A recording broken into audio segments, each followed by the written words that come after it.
So I'm driving on my way to my first pride parade ever. But as I'm driving, I'm upset.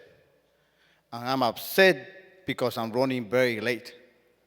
And I'm running very late because my mother called me and asked me to stop by her house. And when I do stop by her house, she told me that she's preparing a barbecue and she needs me to go to the store to buy some ice and beers. Mom, I can't. I'm going to the pride parade. Con los maricones, she says. Now, for those of you who don't speak Spanish, maricones is not a very nice word. It's a mean way to refer to gay people. So I lose my mind because I had this conversation with my mother before not to use those words.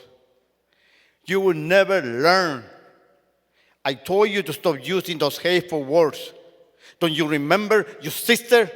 I tell my mother as I walk away from her house and as I get in my car. And I start driving.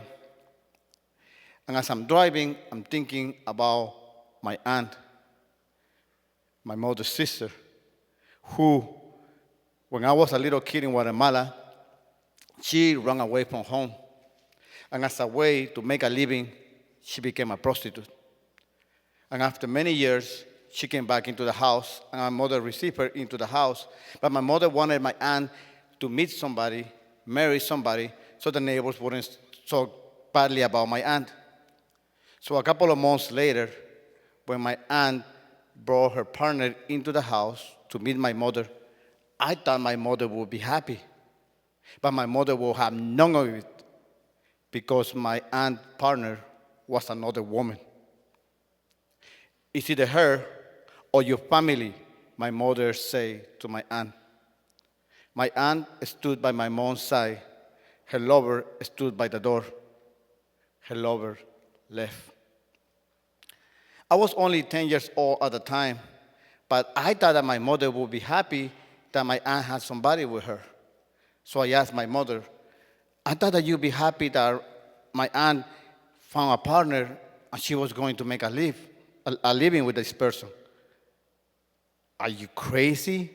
My mother responds. No, with another woman. What are the neighbors going to say about our family?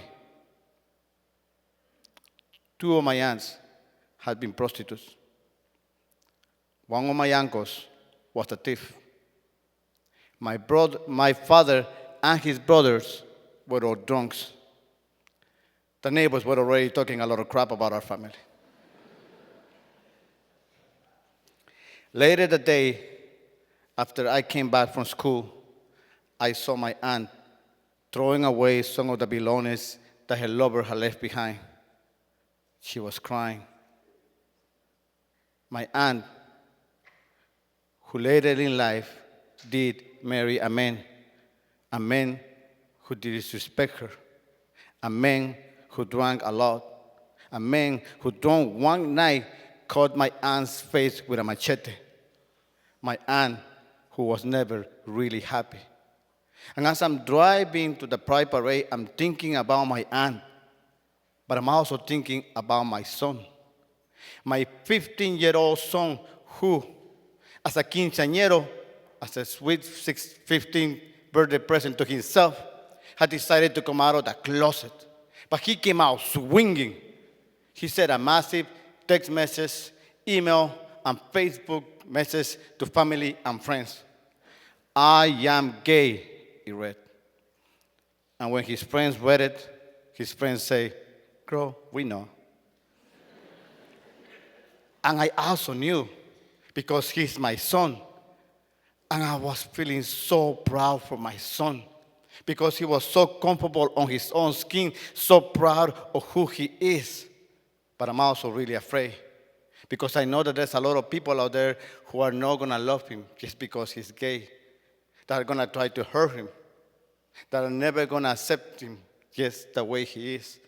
Some people, maybe in my own family, maybe my own mother. So I'm driving to the pride parade because I want to show my son that I support him. But as I'm driving to the pride parade, I'm late.